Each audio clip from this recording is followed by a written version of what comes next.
I'm Sarah, 28 years old, and 3 months ago, I thought I knew what family meant. Then my grandmother passed away and left me $10 million. Within 24 hours, the people I'd loved my entire life became strangers who saw me as nothing more than a walking bank account. What happened next shattered everything I believed about blood being thicker than water. If you're watching this story unfold, drop a comment letting me know where you're tuning in from. Hit that like button if you've ever discovered someone's true colors when money entered the picture. And subscribe because this story gets darker before it gets better. Growing up in the Morrison family felt like being part of something special. We weren't wealthy by any means, but we had traditions that made us feel rich in other ways. Every Sunday, 3 generations would gather at Grandma Rose's house for dinner.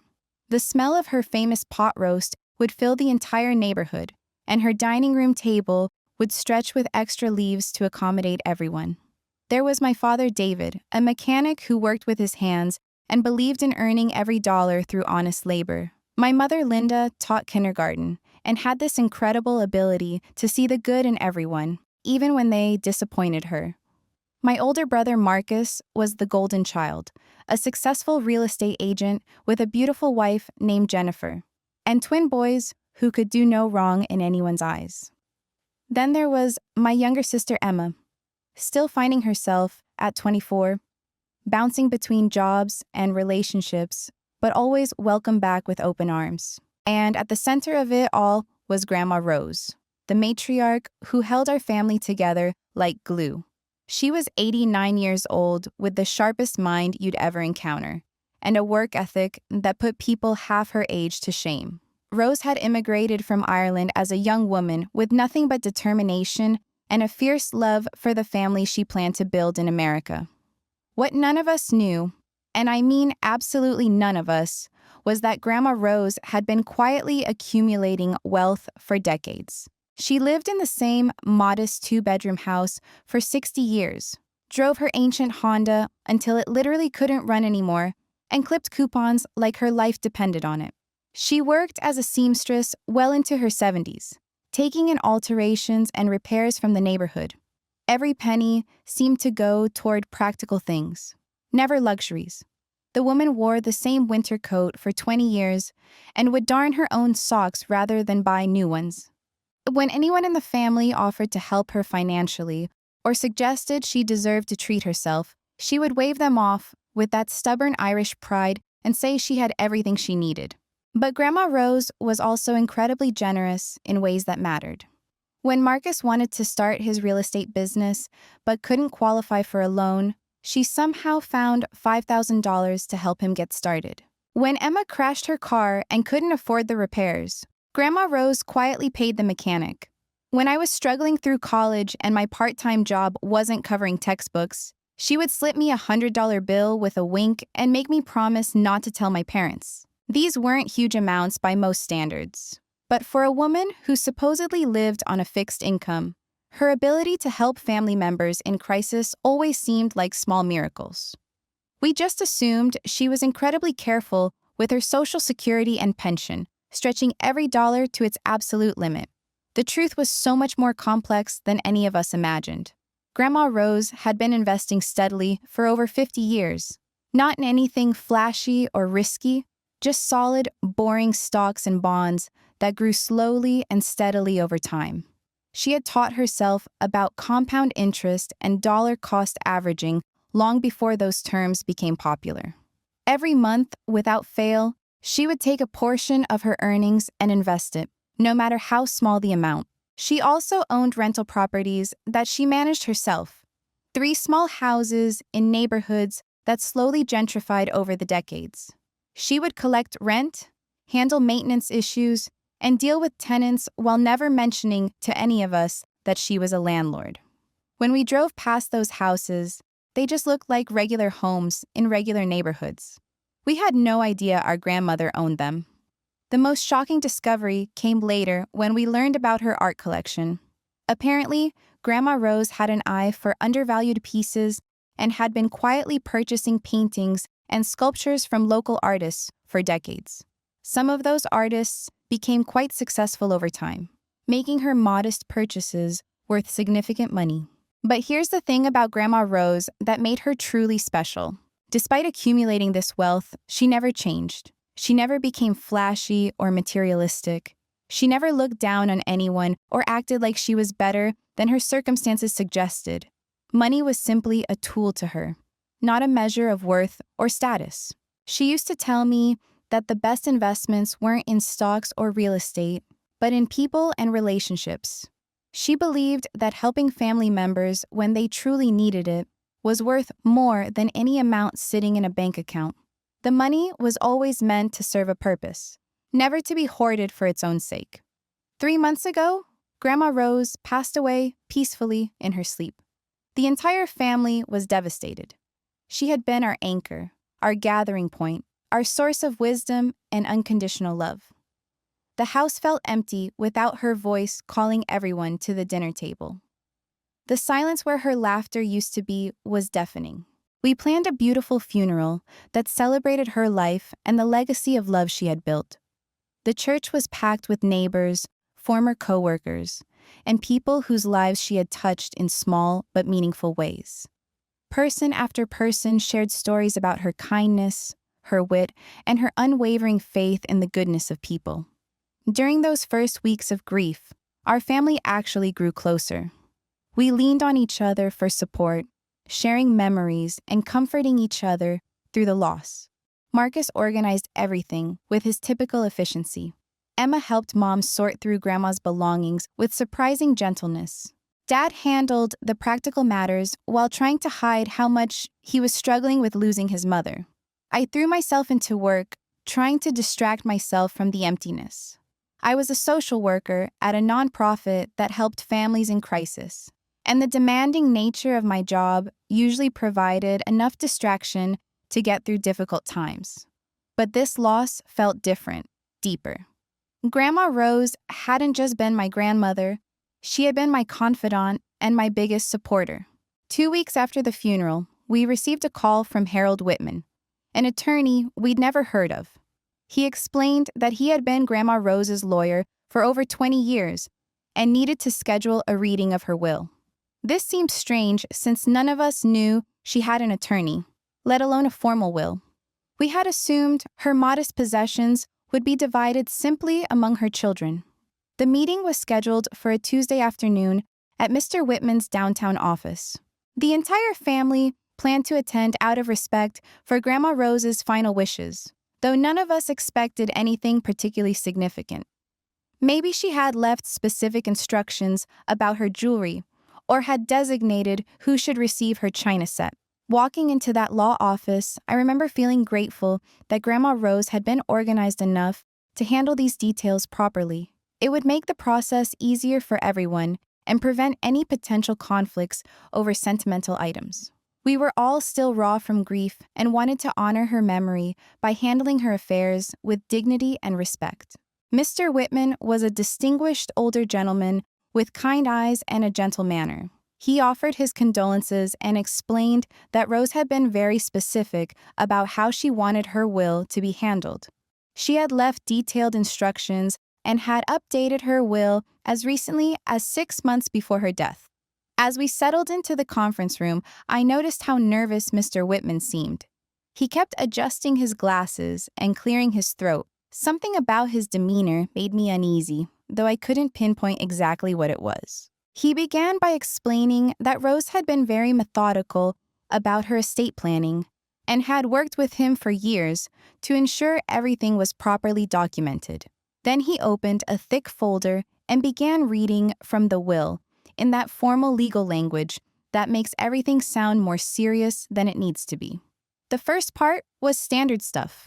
Small bequests to her church, a donation to the local animal shelter where she had volunteered for years, and a few $1,000s each to longtime neighbors who had helped her with yard work and grocery shopping. Everyone nodded approvingly, these gifts perfectly reflecting the generous spirit we all knew and loved. Then Mr. Whitman paused and looked directly at me. His expression was unreadable, but something in his eyes made my stomach clench with anxiety. To my granddaughter, Sarah Morrison, he read slowly. who has always understood that true wealth comes from kindness and integrity. I leave the remainder of my estate in its entirety." The room went completely silent. I could hear the air conditioning humming and someone's watch ticking. My family stared at me with expressions ranging from confusion to shock. I felt like I was underwater, everything muffled and strange. "I'm sorry," my father said, leaning forward in his chair. "Could you repeat that last part?" Mr. Whitman cleared his throat again. "Rose Morrison leaves the remainder of her estate, valued at approximately $10 million, to her granddaughter, Sarah Morrison." $10 million. The number hung in the air like smoke, impossible to grasp or understand. I had been expecting maybe a piece of jewelry or her recipe box. This had to be some kind of mistake. "That can't be right," Marcus said, his voice tight with disbelief. "Our grandmother lived in a tiny house and drove a car from the 90s. Where would $10 million come from?"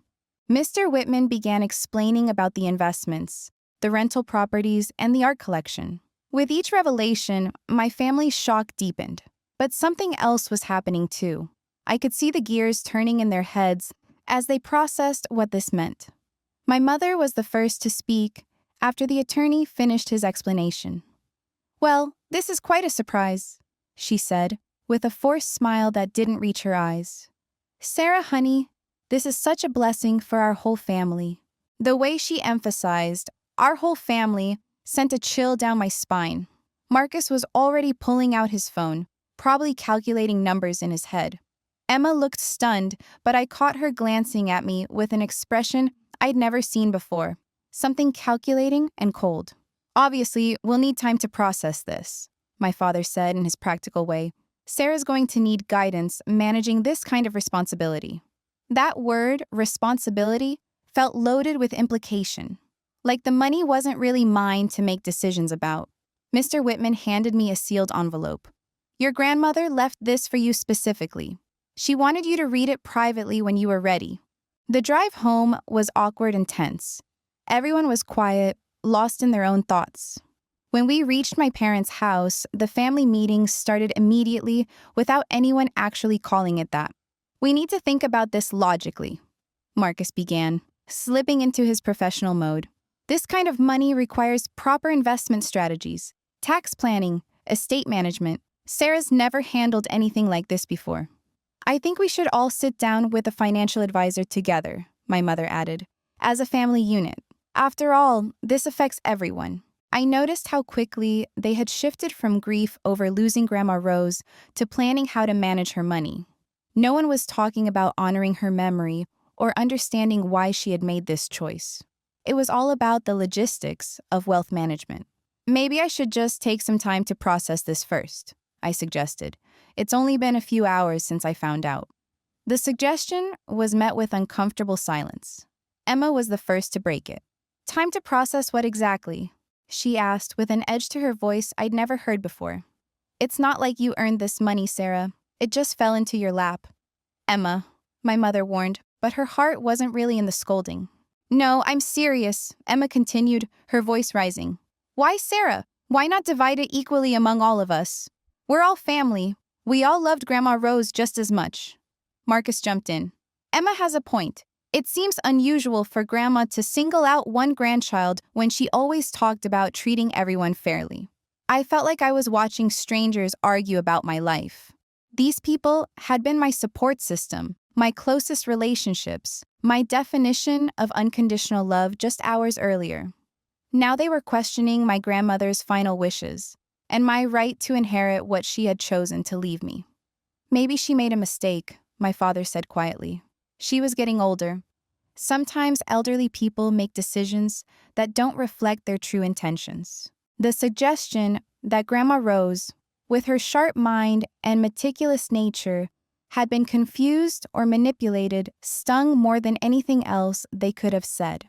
This woman had managed rental properties and investment portfolios for decades. She had planned every detail of her estate with the help of an attorney. But now that her decision didn't benefit them, suddenly she was a confused old lady who couldn't be trusted with her own choices. I excused myself and went to the bathroom. partly to escape the suffocating atmosphere, and partly to read Grandma Rose's letter. My hands were shaking as I opened the envelope.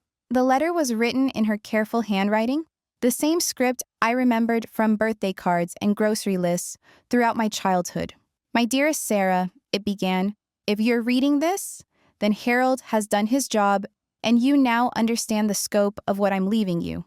I know this comes as a shock, and I know it will create challenges within our family that neither of us would choose." She went on to explain that she had watched all of her children and grandchildren carefully over the years, noting their values, their choices, and their character. She had seen how some family members treated money as the most important thing in life, while others understood that relationships and integrity mattered more. "You have never asked me for anything you didn't truly need, Amos," she wrote. "When I helped you with college expenses, you worked extra hours to minimize how much you borrowed. When I gave you money for car repairs, you researched the cheapest reliable options. You treat money as a tool, not a goal." The letter continued with observations about other family members that were uncomfortably accurate. How Marcus had borrowed money for his business, but then used some of it for a vacation. How Emma consistently made poor financial decisions and expected family to bail her out. How my parents, while good people, had always struggled with spending beyond their means. "I'm not leaving you this money to punish them or reward you," the letter concluded. "I'm leaving it to you because I trust you to use it wisely and compassionately. You'll know what to do when the time comes. Trust your instincts and remember that money reveals people's true character more clearly than anything else." When I returned to the living room, the family meeting was still in full swing. They had moved on to discussing specific investment strategies and seemed to have forgotten that the money wasn't theirs to invest. "We've been thinking," my mother announced, "and we believe the best approach would be to set up a family trust. That way, everyone benefits and the money is managed professionally." "A family trust that I control, you mean?" I said quietly. The room fell silent again. Marcus cleared his throat uncomfortably. "Well, obviously, you'd be the primary beneficiary," he said carefully. "But this way, the whole family could benefit from Grandma's generosity." There it was.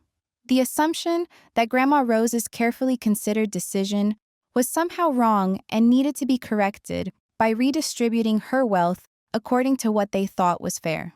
I looked around at the faces of people I had loved unconditionally my entire life and realized I was seeing them clearly for the first time. The grief in their eyes had been replaced by something else entirely.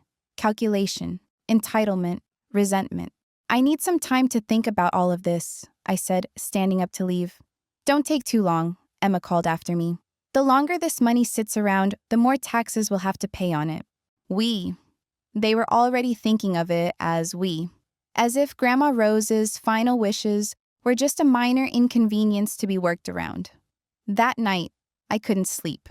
Every time I closed my eyes, I saw the faces of my family members around the table, transformed by something I never thought I'd witness. The same people who had comforted me through breakups, celebrated my college graduation, and supported me through my toughest social work cases had become strangers in the span of a single afternoon. I kept thinking about Grandma Rose's letter, especially the part about money revealing people's true character. Was this who they had always been underneath, just waiting for the right circumstances to surface? Or had the shock of the inheritance temporarily turned them into people I didn't recognize? My phone buzzed constantly throughout the night. Text messages from Marcus about time-sensitive investment opportunities. Calls from Emma asking if I'd come to my senses yet. Even my parents, who had always respected boundaries, were sending lengthy messages about family unity and shared responsibility. The most disturbing message came from Jennifer, Marcus's wife, who I'd always considered a sister. "Sarah, I hope you understand that Marcus has been planning to expand his real estate business. He's been counting on some help from the family. This inheritance could change everything for us." Counting on help from the family. The presumption was breathtaking. They had already mentally divided money that wasn't theirs, and were now upset that their imaginary windfall had gone to someone else. By morning, I had made a decision.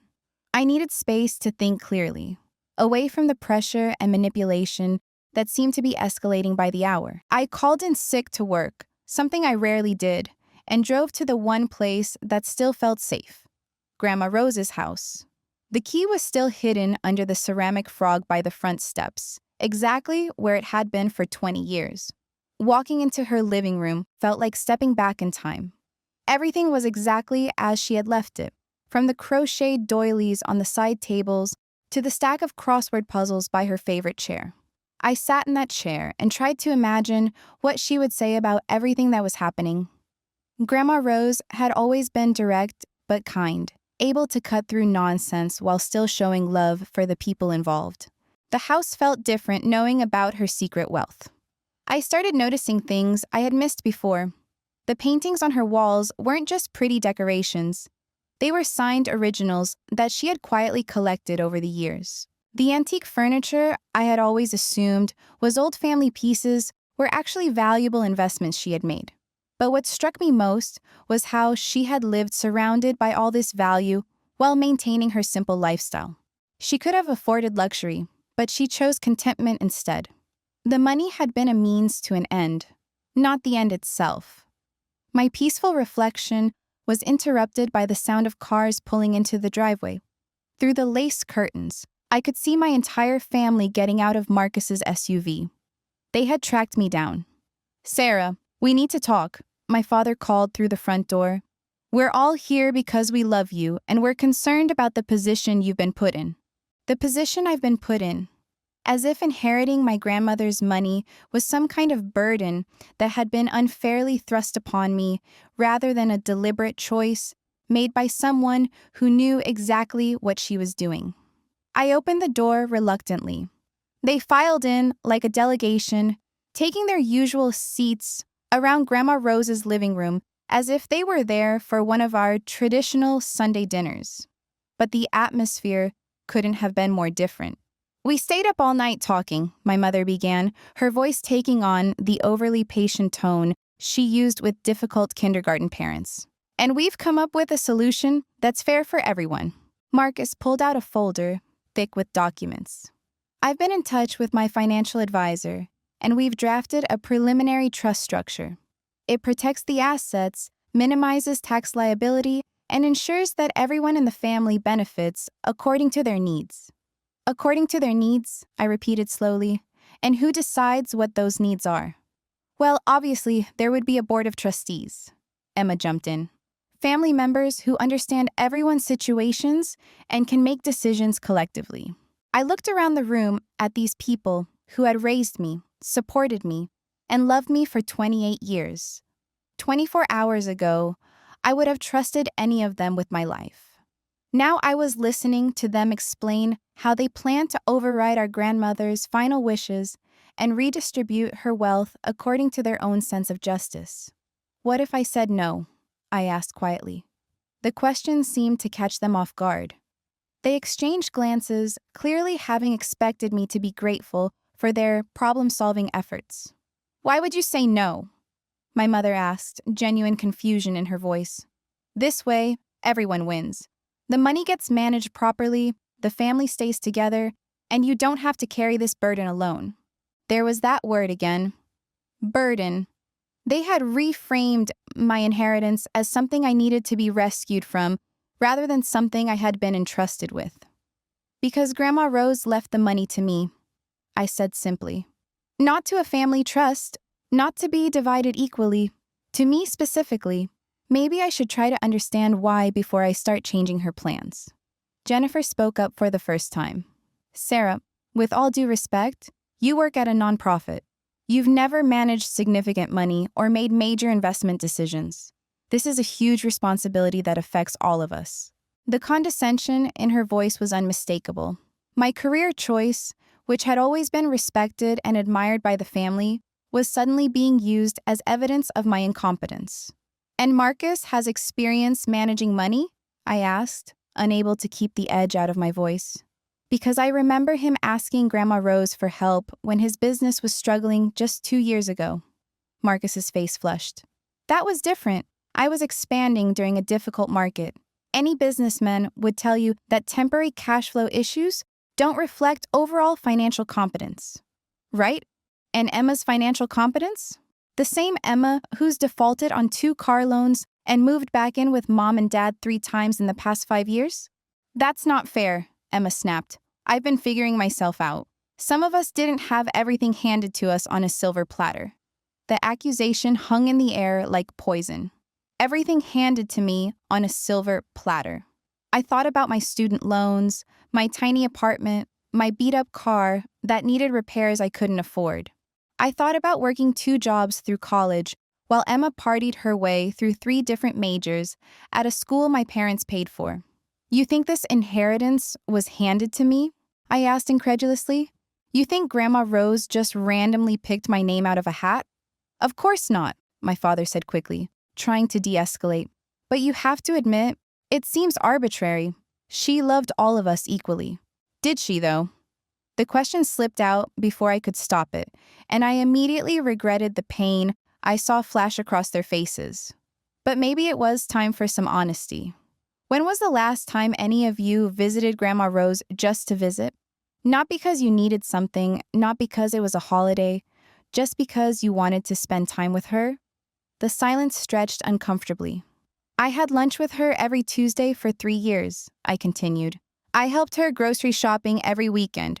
When she was sick with that flu last winter, who stayed with her? When she wanted to learn how to use her tablet to video chat, who taught her? You live closer, Marcus said defensively. I live 20 minutes closer than you do. Emma lives 15 minutes away, and Mom and Dad live in the same neighborhood. Distance wasn't the issue. My mother's eyes filled with tears. Sarah, that's not fair. We all had our own lives, our own responsibilities. And I didn't? I work 50 hours a week dealing with families in crisis. I volunteer at the homeless shelter twice a month. But I still made time for her because I loved spending time with her. Not because I expected anything in return, but because she was interesting and funny and wise. The truth was settling over the room like a heavy blanket. They were realizing that maybe Grandma Rose's decision hadn't been arbitrary after all. Maybe she had been paying attention to who actually prioritized relationship over convenience. Look, Marcus said, switching tactics, maybe you did spend more time with her. That doesn't mean you deserve 10 times more inheritance than the rest of us. That's not how families work. How do families work, Marcus? Because right now, it feels like you think families work by overruling elderly members' final wishes when their decisions don't benefit you personally. Emma stood up abruptly. This is ridiculous. You've had this money for exactly 1 day, and you're already acting like you're better than the rest of us. I'm not acting like anything. I'm trying to understand why my family is pressuring me to give away money that isn't theirs to begin with. It's not about the money, my father said firmly. It's about doing what's right for the family. Whose definition of right? Yours or Grandma Rose's? The question seemed to stump him. They had been so focused on what they thought was fair that they hadn't considered whether their grandmother might have had good reasons for her choice. Jennifer pulled out her phone and started calculating something. If we set up the trust properly, Sarah could still receive the largest share, maybe 40%, with the rest divided among the other family members based on need and contribution to family welfare. 40%. They were negotiating away 60% of my inheritance like it was theirs to give. What if I don't want to set up a trust? I asked. The room went quiet again.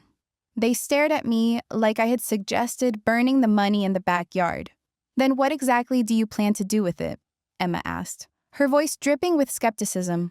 I don't know yet. Maybe I'll figure that out over time, like Grandma Rose did. You can't just sit on $10 million, Marcus protested. The tax implications alone would be catastrophic. You need professional management, investment strategies, estate planning. All things I can hire professionals to help me with. Professionals who work for me, not for a family committee. The shift in power dynamics was becoming clear to everyone in the room. For the first time in my life, I had resources that didn't depend on family approval or consensus.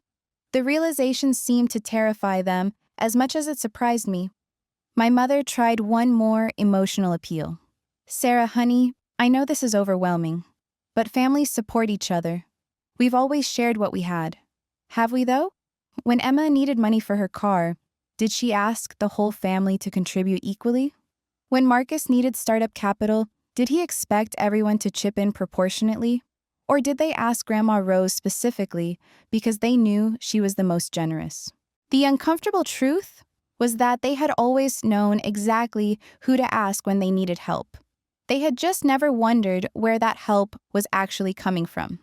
"This conversation isn't over," Marcus said as they prepared to leave.